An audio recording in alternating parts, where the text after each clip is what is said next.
හරි. අපි මුහුම්කරණය සම්බන්ධව කොටස් කලින් සාකච්ඡා කරා. ඊට පස්සේ ටියුට් එකේ 34 වෙනි පිටුවේ තියෙනවා වගුවක්. ඒකේ තියෙන්නේ ඇත්තටම අර මධ්‍ය පරමාණු වටා ඉලෙක්ට්‍රෝන යුගල ජ්‍යාමිතියෙන් මුහුම්කරණය නිර්ණය කිරීමේ ක්‍රමයක්. දැන් මධ්‍ය පරමාණු වටා ඉලෙක්ට්‍රෝන යුගල ජ්‍යාමිතිය අපි තීරණය කරන්නේ විකර්ෂණ ඒකක අණුවනේ.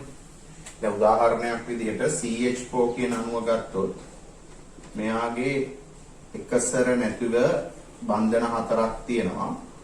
එතකොට මෙයාගේ හැඩය අපි ගන්නවා චතුස්තලීයයි කියලා එකසර නැතුව බන්ධන හතරක් සිග්මා බන්ධන හතරක් තියෙන හින්දා. අපි ඇමෝනියා කියන අණුව ගත්තොත් ඇමෝනියා කියන අණුවේ තියෙන්නේ මෙහෙම එකසර 1යි බන්ධන 3යි. එකසර 1යි සිග්මා බන්ධන 3යි. එතකොට මේ අණුවේ හැඩය ගත්තොත් පිරිමීඩ හැබැයි මෙයාගේ මධ්‍ය පරමාණුවේ ඉඳලා විකර්ෂණ ඒකක තියෙන්නේ 4යි. මොකද ඒක බන්ධනයක් වුණත්, ද්විත්ව බන්ධනයක් වුණත්, ත්‍රිත්ව බන්ධනයක් වුණත්, එකසර යුගලක් වුණත්, තනි ඉලෙක්ට්‍රෝනයක් වුණත් අපි සලකන්නේ විකර්ෂණ ඒකකයක් කියලා. එතකොට මෙයාගේ විකර්ෂණ ඒකක 4යි, මෙයාගේත් විකර්ෂණ ඒකක 4යි. අපි ජලාණුව ගත්තොත් ජලාණුවේ මෙහෙම එකසර 2යි බන්ධන 2යි. එතකොට මෙයාගේ හැඩය ගත්තොත් කෝණිකයි. මෙයාගේ හැඩය ගත්තොත් පිරිමීඩයි. මෙයාගේ හැඩය ගත්තොත් චතුස්තලීයයි. හැබැයි මේ තුන් දෙනාගෙම මධ්‍ය පරමාණු වටා ඉලෙක්ට්‍රෝන යුගල ජ්‍යාමිතිය ගත්තොත්, ඒ කියන්නේ විකර්ෂණ ඒකක ගණන ගත්තොත් තුන් දෙනාගේ විකර්ෂණ ඒකක 4යි. මෙයාගේ තියෙන විකර්ෂණ ඒකක 4යි. ඒ හින්දා මධ්‍ය පරමාණු වටා ඉලෙක්ට්‍රෝන යුගල ජ්‍යාමිතිය චතුස්තලීයයි. මෙයාගේ විකර්ෂණ ඒකක 4යි. ඉලෙක්ට්‍රෝන යුගල ජ්‍යාමිතිය චතුස්තලීයයි. මෙයාගේ ඉලෙක්ට්‍රෝන යුගල ජ්‍යාමිතිය චතුස්තලීයයි. ඒ වගේ ඉලෙක්ට්‍රෝන යුගල ජ්‍යාමිතිය චතුස්තලීය වෙනකොට අපිට කෙලිම මුහුම්කරණය ගන්න පුළුවන් sp3 කියලා. එතකොට මේ තුන් දෙනාගේම මුහුම්කරණය අපි සාකච්ඡා කරා කලින් කොහොමද කියලා බැලුවා, ගැඹුරින් බැලුවා. ඒව බලලා හොයාගත්ත sp3 කියලා. අපිට කෙටි ක්‍රමයකට මේක බලන්න පුළුවන්.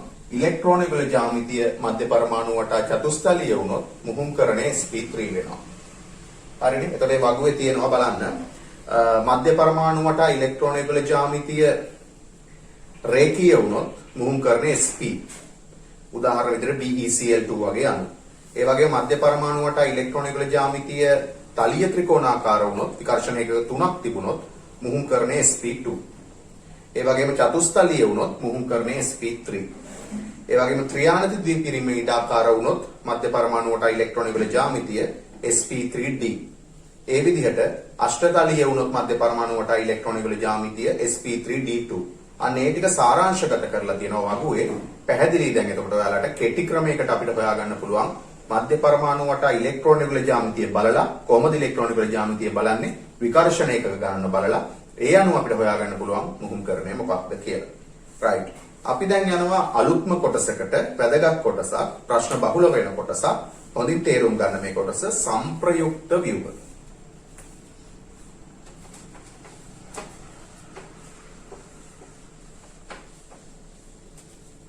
අපි බලමු සංප්‍රයුක්ත ව්‍යුහ කියන්නේ මොකක්ද කියලා.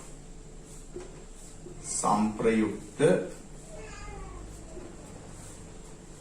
ව්‍යුහ. සංප්‍රයුක්ත ව්‍යුහ. දැන් මොන හරි අණුවක ව්‍යුහය අඳින්න කියලා කිව්වොත් අපි ලුයිස් ව්‍යුහය ගොඩනගනවනේ. ඒතර යම්කිසි සැකිල්ලකට අණුව අපි ලුයිස් ව්‍යුහය ගොඩනගනවා. ඒ ලුයිස් ව්‍යුහය ගොඩනැගුවාම අපිට අඳින්න පුළුවන් එක ලුයිස් ව්‍යුහයක්ද? අපි ලුයිස් තිත්තිර ව්‍යුහයක් විදිහට ගොඩනැගුවොත් අපිට අඳින්න පුළුවන් ඒක විතරක්ද? එහෙම නැත්නම් ඒ සැකිල්ලටම අදාළව වෙනත් එකක් අඳින්න පුළුවන්ද? දැන් උදාහරණයකින් අපි මේක පැහැදිලි කරගමු. N2O කියන උදාහරණය. අපි බලමු මේක දීලා තියෙනවා NO2 කියන උදාහරණය ටියුට් එකේ දීලා තියෙන එකේම බලමු. NO2 එතකොට මේකේ බලන්න අපිට සැකිල්ල දීලා තියෙනවා මෙන්න මේ සැකිල්ලට අණුව අඳින්න කියලා. N1යි මෙන්න මෙහෙම O දෙපැත්තේ. ඔහොම තියෙන සැකිල්ලට අදාළව අඳින්න කියලා. අපි මේක එකක් හින්දා මුල ඉඳලම මේක කරමු පිළිවෙලටම. අපිට එතකොට බලන්න ඕනේ මේක ඉලෙක්ට්‍රෝන කීයක් තියෙනවද? නයිට්‍රජන් 5 වෙනි කාණ්ඩේ. ඇමරිකානු අංකණය අනුව එකෙන් ඉලෙක්ට්‍රෝන 5යි. ඔක්සිජන් 6 වෙනි කාණ්ඩේ ඒකෙන් ඉලෙක්ට්‍රෝන 6යි ඔක්සිජන් දෙකක් තියෙන හින්දා 6 වරක් 2 12යි. ඍණාරෝපණයක් තියෙන හින්දා තව ඉලෙක්ට්‍රෝනයක් එකතු වෙනවා. ඒතර මෙයාගේ සම්පූර්ණ ඉලෙක්ට්‍රෝන ගණන ඉලෙක්ට්‍රෝන 18ක් වෙනවා. ඉලෙක්ට්‍රෝන 18ක් වෙනවා. එතකොට අපිට මෙහෙම n ඇඳලා O කියන සැකිලි ව්‍යුහයට අදාළව අපිට දැන් පුළුවන් මේක ඉලෙක්ට්‍රෝන 18න් මෙතන එතකොට ඉලෙක්ට්‍රෝන දෙකක් යුගල දෙකක් නිරූපණය වෙන ඉලෙක්ට්‍රෝන 4ක් තව 14ක් තමයි නිරූපණය කරන්න ඕනේ. අපේ 14 අපිට නිරූපණය කරන්න පුළුවන්.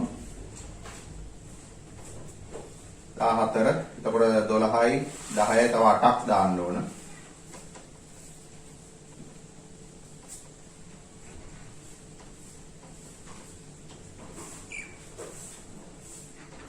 ඔන්න ඔය විදිහට අපිට නිරූපණය කරන්න පුළුවන් NO2 අපිට ඔන්න ඔය විදිහට නිරූපණය කරන්න පුළුවන්. දැන් මේ ද්විත්ව බන්ධනය මෙතන තියෙන්නේ නැතුව ද්විත්ව බන්ධනය මෙතන තිබුණොත් මේ ව්‍යුහයෙන්මද වෙනස් ව්‍යුහයක්ද? ඇත්තටම මේ ද්විත්ව බන්ධන තියෙනකොට මේක එක බන්ධනයක් ෆයි බන්ධනයක් හින්දා ඒකට නිදලි භ්‍රමණය වෙන්න බෑ. දැන් අපි හිතමු ඔකේ මෙහෙම එක බන්ධන දෙකක් නම් තිබුණේ. ඕක මෙහෙම මාරු වෙන්න පුළුවන්.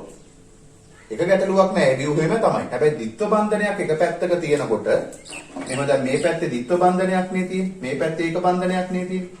එතකොට මේ ද්විත්ව බන්ධනයේට මෙහෙම මේ පැත්තට ඕන විදිහට යන්න බෑ. එතකොට ද්විත්ව බන්ධනයේ මේ පැත්තේ තිබුණොත් ඒක තවත් ව්‍යුහයක්. ඒ හින්දා අපිට නිරූපණය කරන්න පුළුවන් මෙහෙම නයිට්‍රජන් අරගෙන ද්විත්ව බන්ධනය මේ පැත්තේ දානවා. ඒක බන්ධනය මේ පැත්තේ දානවා.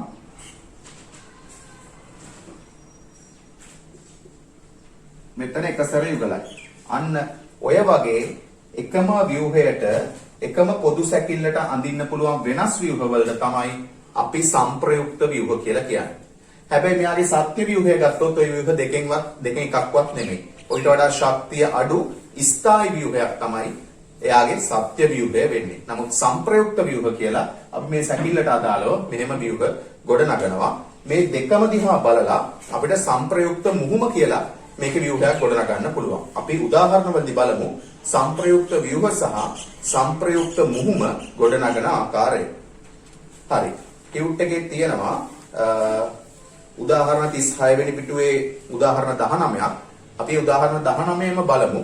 එතකොට අපිට වඩාත් හොඳට මේ කොටස පැහැදිලි කරගන්න පුළුවන්. මේකෙදී අපි අවධානයේ තියෙන්න ඕන කාරණය තමයි දෙවනි ආවර්තයේ මූලද්‍රව්‍යයක් මැදට ආවහම එයාට අෂ්ටක ඉක්මවන්න බෑ. ඊළඟට විද්‍යුත් ඍණතාවය වැඩි කෙනා මත ඍණාරෝපණය තිබීම ස්ථායි වෙනවා. විද්‍යුත් ඍණතාවය වැඩි කෙනා මත ධනාරෝපණය තිබීම ස්ථායි නැහැ. ඊළඟට එක ළඟ ධන හරි ඍණ හරි ආරෝපණ තිබුණොත් ඒකත් ස්ථායි නැහැ. ඊළඟට ඔක්සිජන් සාමාන්‍යයෙන් අපි දන්නවා ආවර්තිතාවක එයා තියෙන කාණ්ඩය අනුව. එයා 6 වෙනි කාණ්ඩේ. එතකොට එයාට සංයුතාකවචයේ අයිතිය තියෙන ඉලෙක්ට්‍රෝන සංඛ්‍යාව 6ට වඩා වැඩි වුණොත් ඍණාරෝපණයක් වෙනවා.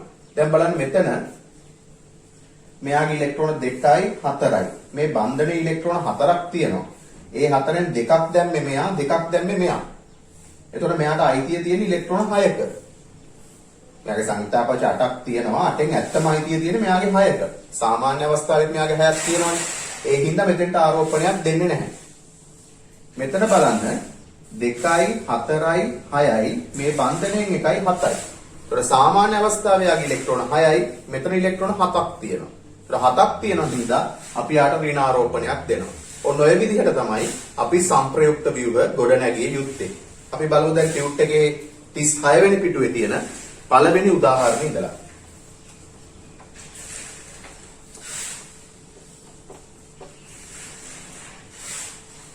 පළවෙනි උදාහරණයේ තියෙනවා N3 minus.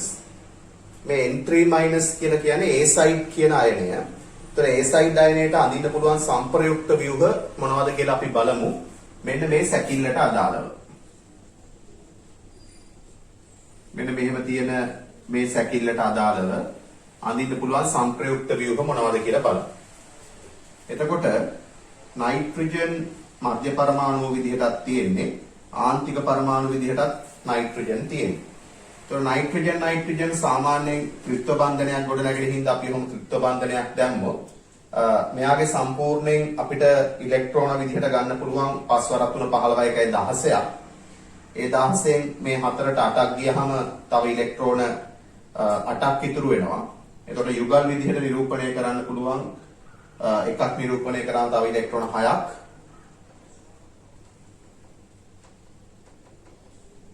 එතකොට මේ විදිහට නිරූපණය කරොත් මෙයාගේ බලන්න ඉලෙක්ට්‍රෝන 6යි 7කයි තිය තියෙනවා. සාමාන්‍ය අවස්ථාවේ 5යි. ඒ හින්දා ඍණ 2 කියලා දාන්න පුළුවන්. එතකොට මෙයාට සාමාන්‍ය අවස්ථාවේ ඉලෙක්ට්‍රෝන 5ක් තියෙනවා. පස්වෙනි කාණ්ඩේ ඉඳන් මෙතන 3යි 1යි 4යි. 4කයි තිය තියෙන්නේ. ඒ හින්දා ධන දාන්න පුළුවන්. එතකොට ධන 1යි ඍණ 2යි කිව්වොත් ඍණ 1 කියන ඒ කියන්නේ මේ තුන් දෙනාගේම ආරෝපණය ඍණ 1යි කියලා දාන්න පුළුවන්. ඍණ 2යි ධන 1යි ඍණ 1ක් වෙන හින්දා. එතකොට අපිට ඔන්න ඔහොම එක ව්‍යුහයක් ගොඩනගා ගන්න පුළුවන්. ඊට පස්සේ මෙයාගේ තවත් සංප්‍රයුක්ත ව්‍යුහයක් විදිහට අපිට දාන්න පුළුවන්. මෙතන ත්‍රිත්ව බන්ධනය නැතුව ඒ බන්ධනය කැඩිලා මෙතන ද්විත්ව බන්ධනයක් හට ගන්න විදිහ. එතකොට මේ සැකිල්ලටම අදාළව මෙහෙම ද්විත්ව බන්ධන දෙකක් විදිහට අපිට නිරූපණය කරන්න පුළුවන්. එතකොට නිරූපණය කරාම ඊට පස්සේ මෙයාට එකසර යුගල් 2යි මෙයාට එකසර යුගල් 2යි. එතකොට ආරෝපණය ගන්න පුළුවන්. මෙයාගේ තියෙනවා 2යි 4යි ඉලෙක්ට්‍රෝන 6ක්. එහෙනම් ඍණ 1ක ආරෝපණයක් දෙන්න පුළුවන් සාමාන්‍ය අවස්ථාවේ 5 හින්දා. මෙයාටත් 2යි 4යි 6යි. ඒ හින්දා ඍණ 1ක ආරෝපණයක් දෙන්න පුළුවන්. මෙයාට 1යි 2යි 3යි 4යි. ඉලෙක්ට්‍රෝන 4කයි තියෙන්නේ. සාමාන්‍ය අවස්ථාවේ 5යි. ඒ හින්දා ධන 1ක ආරෝපණයක් දෙන්න පුළුවන්. අන්න එතකොට මේ විදිහටත් අපිට ඒ සයිට් වලට සංප්‍රයුක්ත ව්‍යුහයක් අඳින්න පුළුවන්. දැන් පැහැදිලි තව සංප්‍රයුක්ත ව්‍යුහයක් අඳින්න පුළුවන්. මේ ත්‍රිත්ව බන්ධනය මෙතෙන්ට දාලා එක බන්ධනය මෙතෙන්ට දාලා. ඒ කියන්නේ පළමු ඇන් දෙකම වගේම එකක් අපිට තව අඳින්න පුළුවන් මෙහෙම. වෙනස් වෙන්නේ බන්ධනයේ තියෙන ස්ථානය. එතකොට ත්‍රිත්ව බන්ධනය නිරූපණය කරනවා මෙතන. මෙතන එක බන්ධනය නිරූපණය කරනවා. එතකොට මෙතන මෙහෙම එකසර යුගලක්. මෙතන එකසර යුගල් 3ක්. ඍණ 2ක්. මෙතන ධන 1ක්. ඔය විදිහට නිරූපණය කරන්න පුළුවන්. ඒතකොට ඔන්නෝක තමයි අපි ඒ සයිඩ් වලට සංප්‍රයුක්ත වීම අඳින්න කිව්වොත් අඳින්න වෙන්නේ. අපි දැන් බලමු ඇත්තටම අපි දන්නවා මේගොල්ලෝගේ සංප්‍රයුක්ත මුහුම කියලා ගොඩනගා ගන්න ගියොත් අපිට ගොඩනගා ගන්න පුළුවන් මේ සැකිල්ලටම අදාළව ඔය සැකිල්ලටම අදාළව සංප්‍රයුක්ත මුහුම. එතකොට අපි බලන්නේ මෙහෙමයි. සංප්‍රයුක්ත මුහුම බලනකොට මේ අන්තිම සංප්‍රයුක්ත මුහුම මේ සංප්‍රයුක්ත ව්‍යුහ මේ ඇන්දේ ඒ සයිඩ් වල සංප්‍රයුක්ත ව්‍යුහ දැන් අඳින්න හදන්නේ ඒ සයිඩ් වල සංප්‍රයුක්ත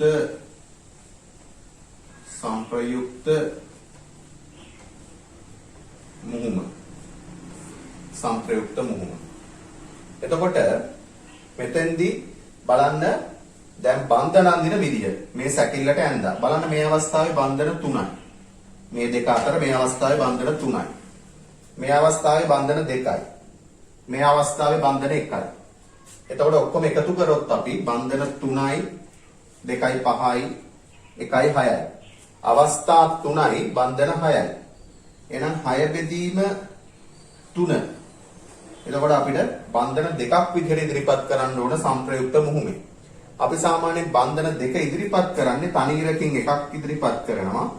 මෙහෙම බන්ධන භාගයයි මෙහෙම බන්ධන භාගයයි විදිහට ඉදිරිපත් කරන්න පුළුවන් ඉතිරි බන්ධනය. එහෙමයි සංප්‍රයුක්ත මුහුම ඉදිරිපත් කරන්නේ කඩේරි වලින්. දැන් බලන්න මේ දෙක අතර මේ අවස්ථාවේ බන්ධන 1යි මේ අවස්ථාවේ බන්ධන 2යි 2 1යි 3යි මේ අවස්ථාවේ බන්ධන 3යි 3යි 6යි. එතනත් අවස්ථා 3යි බන්ධන 6යි 6 බෙදීම 3 කියන්නේ 2යි. එහෙනම් එතනත් ඉදිරිපත් කරන්න පුළුවන් මෙහෙම බන්ධන එකමාරකින්. හරි. එතකොට ඔය විදිහට අපිට සංප්‍රයුක්ත මුහුම මෙයාගේ ගොඩනගනකොට ආරෝපණ බැලුවොත් මෙතන ආරෝපණයක් නැහැ. මෙතන ඍණ 1යි. මෙතන ඍණ 2යි. අවස්ථා 3යි එකතුව ඍණ 3යි. එහෙනම් ඍණ 3 බෙදීම 3 කියන්නේ ඍණ 1. නම් මෙතන ඍණ කියලා දාන්න පුළුවන්. ඊට පස්සේ මධ්‍ය පරමාණුවේ බැලුවොත් මෙතන ධන 1යි, මෙතන ධන 1යි, මෙතන ධන 1යි. අවස්ථා 3ේම ධන 1 බැගින් හින්දා මෙතනත් ධන 1 දාන්න පුළුවන්. ඊට පස්සේ මෙතන බැලුවොත් මෙතන ඍණ 2යි, මෙතන ඍණ 1යි, ඍණ 3යි, මෙතන නැහැ. ඍණ 3 බෙදීම 3යි කියන්නේ ඍණ 1ක් දාන්න පුළුවන්. ඔන්න ඔය විදිහට අපිට මෙයාගේ සංප්‍රයුක්ත ව්‍යුහ සහ සංප්‍රයුක්ත මුහුම ගොඩනගා ගන්න පුළුවන්. හරි. අපි බලමු ඊට පස්සේ අපිට තියෙන්නේ ඕසෝන්.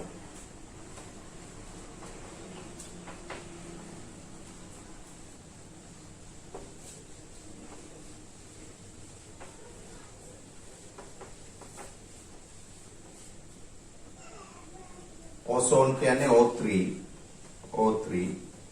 එතකොට මෙයාගේ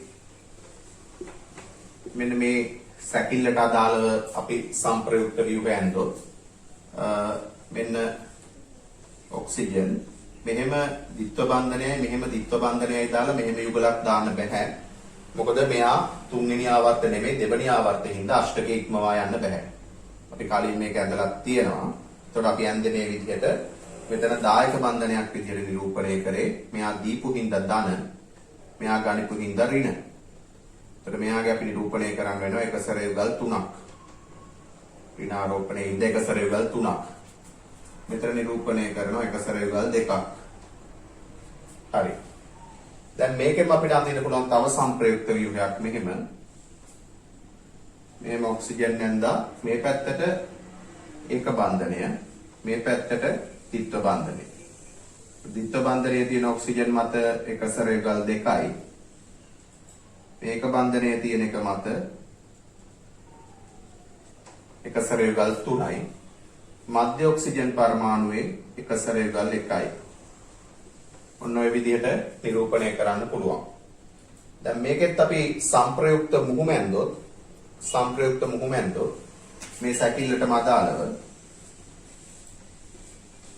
මේ අවස්ථාවේ බන්ධන 2යි 1යි 3යි 3 බෙදීම 2යි කියන්නේ එකමාරයි. මෙතනත් 1යි 2යි 3යි 3 බෙදීම 2යි කියන්නේ එකමාරයි. ආරෝපණයක් මෙතන නැහැ. මෙතන ඍණ 1යි අවස්ථා 2යි ඍණ 1යි. නම් ඍණ 1 බෙදීම 2යි. මෙතනත් ඍණ 1යි මෙතන නැහැ. අවස්ථා 2යි ඍණ 1යි කියන්නේ ඍණ භාගයයි. මධ්‍ය පරමාණුවේ මෙතනත් ධන නම් මෙතනත් ධන ඉදිරිපත් කරන්න පුළුවන්.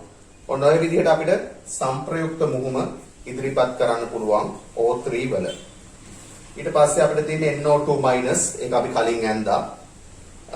ඊට පස්සේ අපිට තියෙන්නේ හතරවෙනි එක NO2. තුන්වෙනි එක NO2- අපි ආරම්භයේදීම ඇන්දා. හතරවෙනි එක තියෙන්නේ NO2.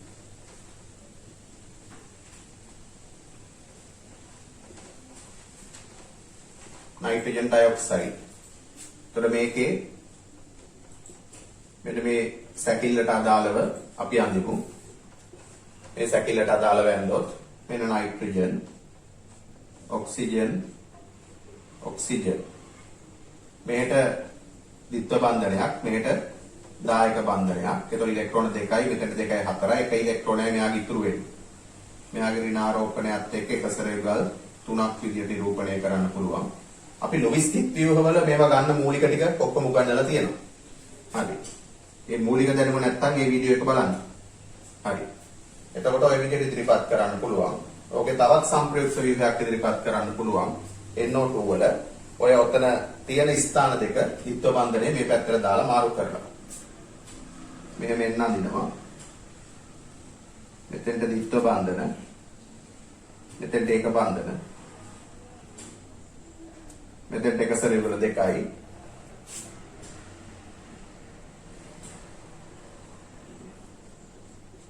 ඔතෙන්ට එක සැර යුගල 3යි. මෙතන තනි ඉලෙක්ට්‍රෝනයක් විදිහට ඉදිරිපත් කරන්න පුළුවන්. ඒතර ඔන්න ඔය විදිහට අපිට ඉදිරිපත් කරන්න පුළුවන් මෙයාගේ සංප්‍රයුක්ත ව්‍යුහ දෙක. මේකේ සංප්‍රයුක්ත මුහුම අඳින්න පුළුවන්. බන්ධන 1යි, බන්ධන 2යි, බන්ධන 3යි. බන්ධන 3යි අවස්ථා 2යි. බන්ධන 1මාරයි. බන්ධන 2යි, බන්ධන 1යි, බන්ධන 3යි අවස්ථා 2යි. බන්ධන 1මාරයි. ආරෝපණය ඍණ 1යි, මෙතන ආරෝපණයක් නැහැ අවස්ථා 2යි. ඍණ 1යි කියන්නේ මේක ඍණ භාගයයි. මෙතනත් අවස්ථා 2යි, ඍණ 1යි කියන්නේ ඍණ භාගයයි. මැද එක්කෙනාගේ මෙතනත් ධන, මෙතනත් ධන ආරෝපණය තියෙන්න ඕන දායක බන්ධනයක් හින්දා. එතනත් ධන ඒ හින්දා මෙයාගේ ධන ඉදිරිපත් කරන්න පුළුවන්. ඒතර ඔන්න ඔය විදිහට අපිට ඉදිරිපත් කරන්න පුළුවන් මෙයාට ලැබෙන සංප්‍රයුක්ත ව්‍යුහ සහ සංප්‍රයුක්ත මුහුම. හරි. ඊට පස්සේ බලමු අපි පස්වෙනි උදාහරණය. අපිට තියෙන නයිට්‍රේට්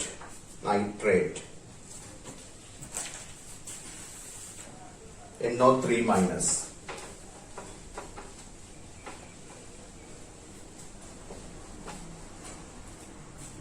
අපි බලමු පස්වෙනි එක නයිට්‍රේට්.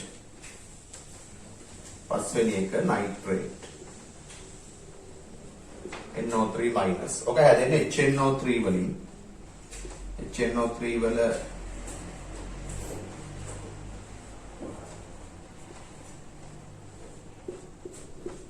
කොහොමද තියෙන්නේ? HNO3 වල තියෙන එකේ මෙතන දායක බන්ධනයක් හින්දා මෙයා ධන මෙයා ඍණ කියලා තියෙන්නේ. ඒතර මේකේ එකසරයුගල්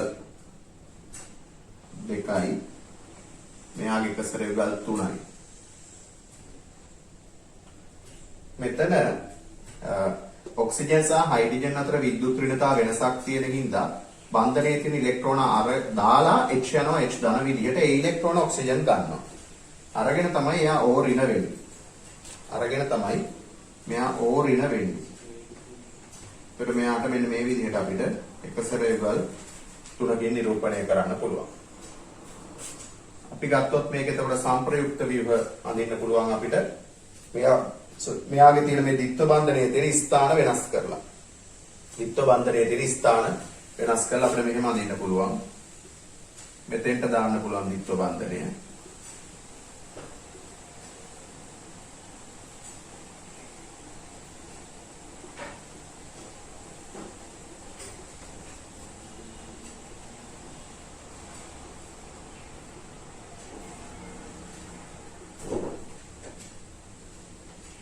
ආයි තව එකක් අඳින්න පුළුවන් ද්විත්ව බන්ධනය මෙතෙන්ට දාලා.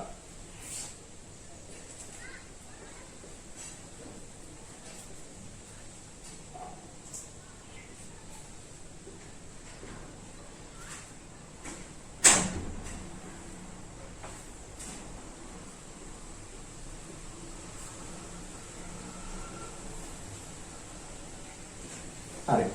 දැන් ওই විදිහට ව්‍යුහ තුනක් අඳින්න පුළුවන් නයිට්‍රේට් වලට. එතකොට මේ හැම එකේම නයිට්‍රජන් මැද ධන ආරෝපණයක් තියෙනවා. ඒක දායක බන්ධනයක් තියෙන හින්දා. දැන් මේකට අඳින්න පුළුවන් සංප්‍රයුක්ත මුහුම බැලුවොත්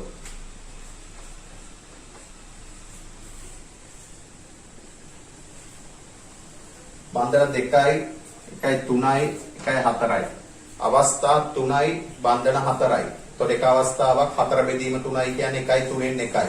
1යි 3න් 1 නිරූපණය වෙන්නේ 1යි 2න් 1 නිරූපණය වෙන්නේ 1යි 3න් 2 නිරූපණය වෙන්නේ ඉරක් සහ කඩඉරකින්.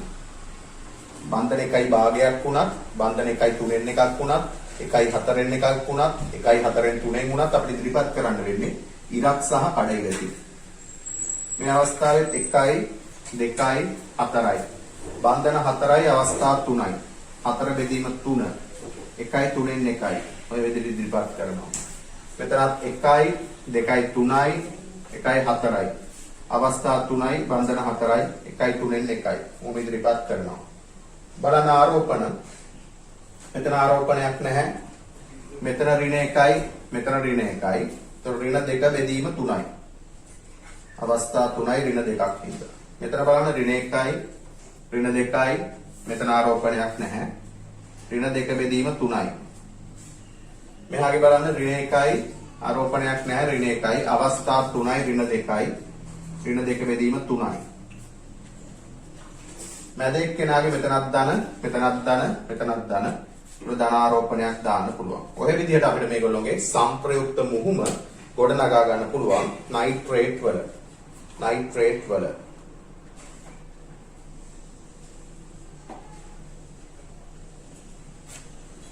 දැන් බලන්න මෙතන සමස්ත ආරෝපණය ගත්තොත් දැන් 3න් 2යි 3න් 2යි 3න් 2යි එකතු කරාම ඍණ 2යිනේ. මැද තියෙන්නේ ධන 1යි. ඍණ 2යි ධන 1යි කියන්නේ ඍණ 1යි. අන්න ඒ හින්දා තමයි එළියට ඍණ 1 දාලා ඔක අඳින්නේ. හරි. අපි බලමු ඊට පස්සේ මේක අපිට තියෙනවා ClO2 minus ClO2 minus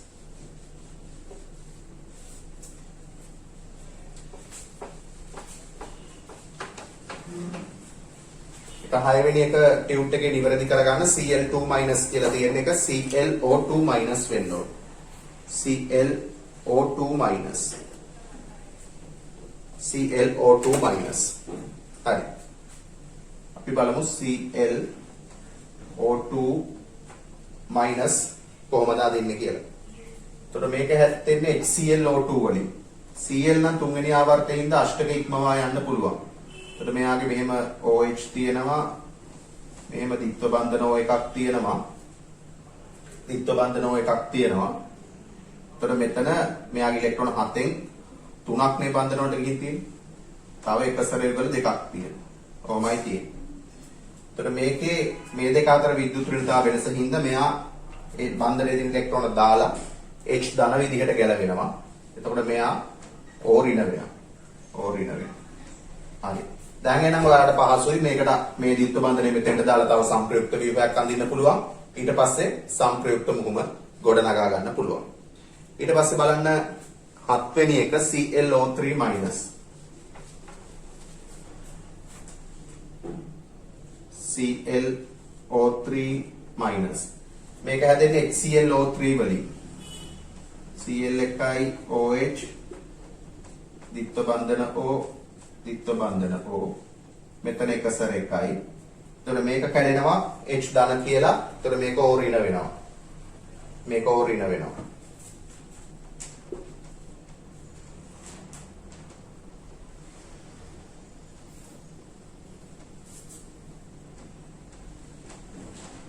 ඔය විදිහට අඳින්න පුළුවන්. දැන් මේකට අපිට මේ බන්ධනය මෙතෙන්ට දාලා තව එකක්, මෙතෙන්ට දාලා තව එකක් විදිහට සංප්‍රයුක්ත ව්‍යුහ දෙකක් අඳින්න පුළුවන්. ඔක්කොම සංප්‍රයුක්ත ව්‍යුහ තුනයි මේකත් එක්ක ඇඳලා ඉවරලා පුළුවන්. ඒකට අදාළ සංප්‍රයුක්ත මුහුම ගොඩනගා ගන්න. අපි බලමු ඊට පස්සේ තියෙන එක ClO3 minus 7 වෙනි එක, 8 වෙනි එක ClO4 minus.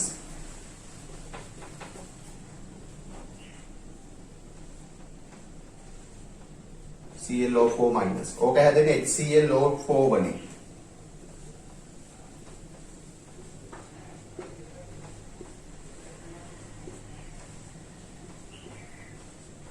මේක මෙහා කැඩෙනවා H ධන කියලා. එතකොට මේක O ඍණ වෙනවා. O ඍණ වෙනවා. එතකොට මෙයාගේ එක සැරේවල් 3යි. මෙයාගේ එක සැරේවල් 2යි. මෙයාගේ එක සැරේවල් 2යි. මෙයාගේ එක සැරේවල් 2යි. එතකොට මේකට අඳින්න පුළුවන් ඔය විදිහට සංප්‍රයුක්ත ව්‍යුහ මේ බන්ධනය මෙතෙන්ට දාලා මෙතෙන්ට දාලා මෙතෙන්ට දාලා. ඒ විදිහට තවත් ව්‍යුහ 3යි ඔක්කොම සංප්‍රයුක්ත ව්‍යුහ 4ක් ගොඩනගා ගන්න පුළුවන්. 4ක් ගොඩනගලා අර කලින් පොදු ක්‍රමයට සංප්‍රයුක්ත මුහුම හදා ගන්න පුළුවන්. හරි. අපි බලමු ඊට පස්සේ 9 වෙනි එක බයිකාබනේට් අයනය. 9 වෙනි එක තියෙන bicarbonate අයනය HCO3 minus. HCO3 minus. ඔක හැදෙන්නේ H2CO3 කියන කාබනේට්, ඒ කියන්නේ කාබොනික් අම්ලයෙන්. ඒකේ තියෙන්නේ ඔයගොල්ලන්ට මතක නම් කලින් අපි ඔක්සි අම්ල වල ව්‍යුහ ඇඳා මෙන්න මේ විදිහේ ව්‍යුහයක් තමයි තිබුණේ. මේකෙන් H ධන විදිහට ඉවත් වෙනවා එක පැත්තකින්. එතකොට මේක O ඍණ වෙනවා. O ඍණ වෙනවා. එතකොට මෙයාගේ තියෙනවා එක සැර යුගල් 3ක්. මෙයාගේ තියෙනවා එක සැර යුගල් 2ක්. මෙයාගේ තියෙනවා එක සැර යුගල් 2ක්. ඔය විදිහට. එතකොට මෙන්න මේ බයිකාබනේට් අයනේ මේ බන්ධනය කොහොම තියෙද්දි මේක මෙතෙන්ට මාරු වෙලා තවත් ව්‍යුහයක් ගොඩනගා ගන්න පුළුවන්. අපිට එතකොට මේ දෙක හොමාරු කරලා තමයි ව්‍යුහ දෙකක් හදන්න වෙන්නේ. එතකොට සංප්‍රයුක්ත ව්‍යුහ දෙකක් බයිකාබනේට් වලට අඳින්න පුළුවන්. ඊපස්සේ මේ අතර සංප්‍රයුක්ත මුහුමක් අපිට අඳින්න පුළුවන්. හරි. ඊට පස්සේ තියෙනවා කාබනේට් අයනය. ඕකෙන්මයි හැදෙන්නේ. කාබනේට් අයනය CO3 2 minus. CO3 2 minus.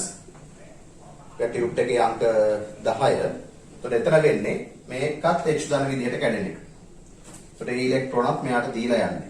ඒකට ඕක තමයි කාබනේට් අයනය. කාබනේට් වල මේ ද්විත්ව බන්ධනය මෙතන තියෙන මේක එක සංප්‍රයුක්ත ව්‍යුහයක්. ද්විත්ව බන්ධනය මෙතෙන්ට දාලා තව එකක් පුළුවන්. මෙතෙන්ට දාලා තව එකක් පුළුවන්. ඒ විදිහට සංප්‍රයුක්ත ව්‍යුහ 3ක් අඳින්න පුළුවන් කාබනේට් අයනයට. හරි. දැන් එතකොට මේක ඉතිරි ටික ඕගොල්ලන්ට කලින් H2PO4- HPO42- PO43- ඊට පස්සේ තියෙනවා H2PO3- HOPO32- H2PO2- SO32- HSO4- HSO3- ඔය ටික අඳින්න පුළුවන්. අපි කලින් කරලා තියෙනවා ඔක්සි අම්ලවල ව්‍යුහ සහ ඔක්සි ඇනයන හදාගන්න විදිහ. ඒක පොඩ්ඩක් ආයි බලලා ඔය ටික ඇඳලා තනියම පුරුදු වෙන්න සංප්‍රයුක්ත ව්‍යුහ සහ සංප්‍රයුක්ත මුහුම ගොඩනගා ගන්න. right.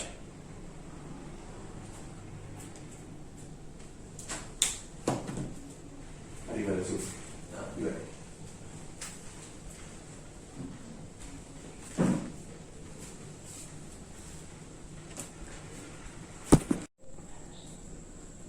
අපිට සාකච්ඡා කරන්න තියෙන්නේ දැන් අණුවල ද්‍රවීයතාව සහ විද්‍යුත් ඍණතාවය හා ජ්‍යාමිතියේ බලපෑම. දැන් අණුවල ද්‍රවීයතාවය කියලා කියන්නේ මෙහෙම සමහර අණු තියෙනවා අපි දන්නවා HH වගේ මේ දෙන්න අතර විද්‍යුත් ඍණතා වෙනසක් නැහැ මේ බන්ධනයේ. අපි ගත්තොත් HCl මේ අතර විද්‍යුත් ඍණතා වෙනසක් තියෙනවා. මොකද අපි දන්නවා ලයිනස් පෝලින් පරිමාණය අනුව හයිඩ්‍රජන්ගේ විද්‍යුත් ඍණතාවය 2.1යි Cl වල විද්‍යුත් ඍණතාවය 3.0යි. ඒතර මේ දෙක අතර 0.9ක විද්‍යුත් ඍණතා වෙනසක් තියෙනවා. ඒතර විද්‍යුත් ඍණතාවය කියලා කියන්නේ බන්ධනයේ තියෙන ඉලෙක්ට්‍රෝන තමා දෙසට ඇද ගැනීමේ හැකියාව. ඒ හැකියාව මෙයාගේ වැඩි. ඒ හින්දා මෙයා ඩෙල්ටා ඍණ මෙයා ඩෙල්ටා ධන කියලා අපිට ආරෝපණ වෙන් කරන්න පුළුවන්.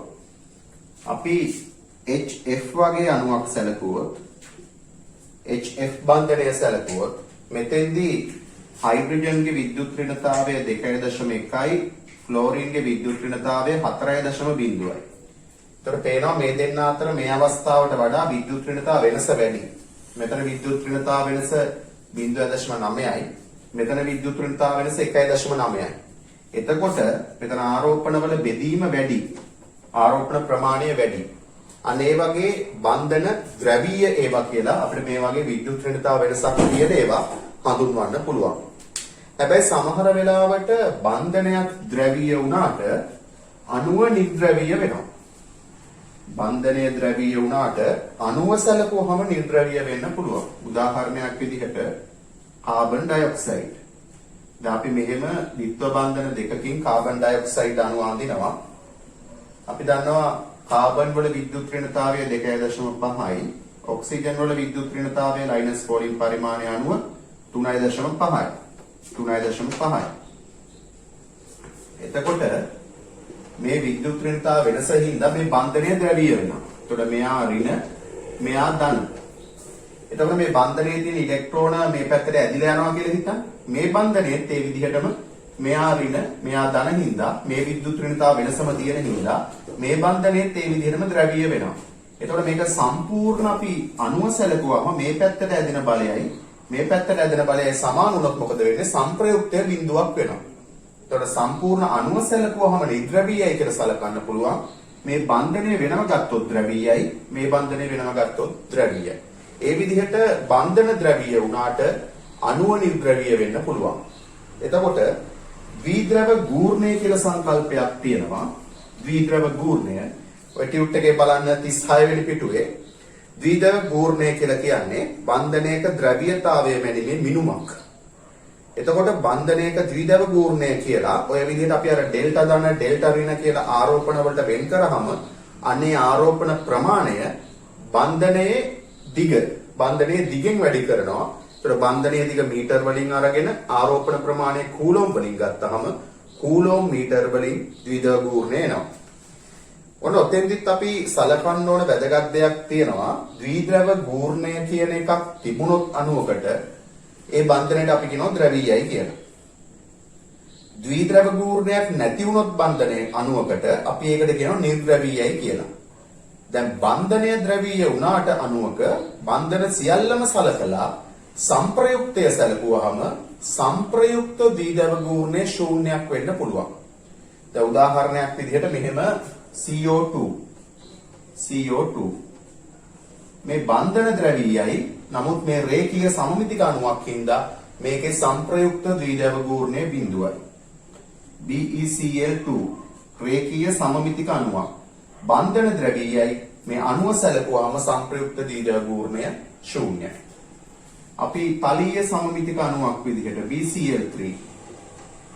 BeCl3 මේකෙත් මොකද වෙන්නේ?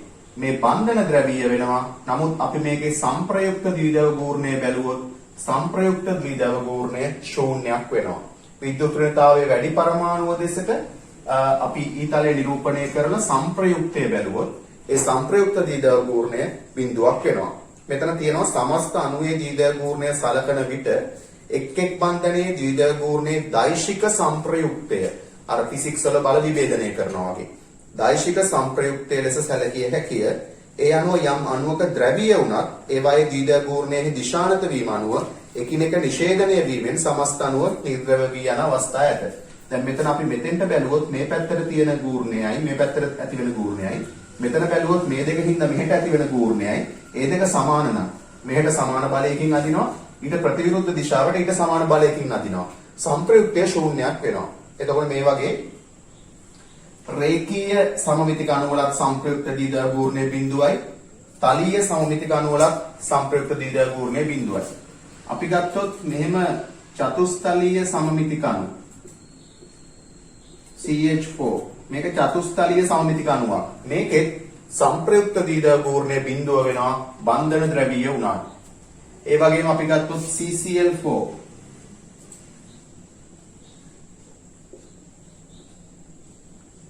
මේක චතුස්තලීය සමමිතික අණුවක්. මේකෙත් මොකද වෙන්නේ? සංප්‍රයුක්ත ද්විධර්වගූර්ණයේ බිඳුවක් වෙනවා බන්ධන ද්‍රව්‍ය වුණාට. දැන් අපි ගත්තොත් CH3Cl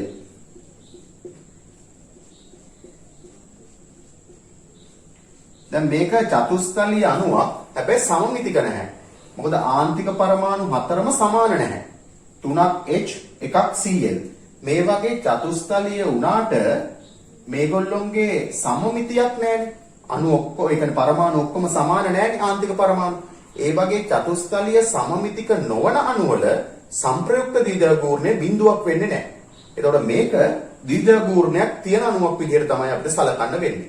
එතකොට අපිට ද්විධර්වගූර්ණයක් නැති අණුවක් විදිහට සලකන්න පුළුවන් බන්ධන ද්‍රව්‍ය වුණාට රේඛීය, තලීය, චතුස්තලීය, ඒ වගේම අෂ්ටතලීය සමමිතික අණු වල SF6 වගේ ගත්තොත් අෂ්ටතලීය සමමිතික අණුවක් ඒකෙත් සංප්‍රයුක්ත ද්විධර්වගූර්ණය බිඳුවයි.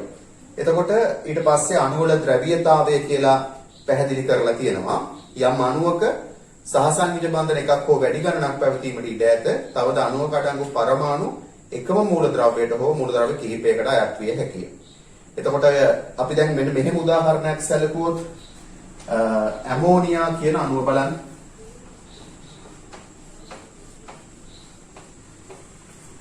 අපි ගත්තොත් ඇමෝනියා අණුව මේකේ එකසර යුගලයි NH බන්ධන 3යි. එතන මේක පිරිමීඩ හැඩය තියෙන අණුවක්. එතන මේ අණුවේ ද්විධර්වගූර්ණයක් පිහිටනවා. මේකේ NH බන්ධන වල සුළු ද්‍රව්‍යතාවයක් තියෙනවා. මොකද විද්‍යුත් ඍණතාව වෙනස ගත්තොත් නයිට්‍රජන් වල විද්‍යුත් ඍණතාව 3.0යි, හයිඩ්‍රජන් වල 2.1යි. ඒතර 0.9ක විද්‍යුත් ඍණතාව වෙනසක් තියෙන්නේ. ඒ විද්‍යුත් ඍණතාව වෙනස සුළු වුණාට මෙතන මේ තියෙනවනේ එකසර යුගලක්. මේ එකසර යුගලෙන් ඇති කරන විකර්ෂණය ප්‍රබලයි. ඒතර එකසර යුගලෙන් ඇති කරන විකර්ෂණය ප්‍රබලින්දා මේකට සැලකිය යුතු විදිහේ ද්‍රව්‍යතාවයක් තියෙනවා. ඒක අපි සඳහන් කරලා තියෙන උදාහරණයකට. ඊට පස්සේ අපි අර O3 කියන අණුව ගත්තොත් O3 කියන අණුව ඔක්සිජන් පරමාණු 3කින් හැදිලා තියෙන්නේ. අපි මේ විදිහට නිරූපණය කරන්නේ. මෙතන දායක බන්ධනයක්. මොකද මෙයාට අෂ්ටක ඉක්මවා යන්න බෑ. දෙවෙනි ආවර්තයේ මූලද්‍රව්‍යයක් හින්දා. ඒතර මේගොල්ලෝගේ ඉලෙක්ට්‍රෝන දැම්මොත් මෙයාගේ එකසර යුගල 2යි. මෙයාගේ එකසර යුගල 3ක් නිරූපණය කරන්න ඕන ඍණාරෝපණයක් තියෙන හින්දා. ඔය විදිහට අපි O3 කියන අණුව සැලකුවහම මෙතන මේ ඔක්සිජන් පරමාණු සමාන පරමාණු 3කින් හැදිලා තිබුණාට මේ කෝණික හැඩයෙන් හින්දා මොකද වෙන්නේ? මේකේ ද්‍රවීය බවක් තියෙනවා. එතකොට සමාන පරමාණු වලින් හැදුනත් කෝණික හැඩයක් ආවොත් එතන ද්‍රව්‍යතාවයක් තියෙනවා කියන එක අපිට අවබෝධය තියෙන්න ඕන.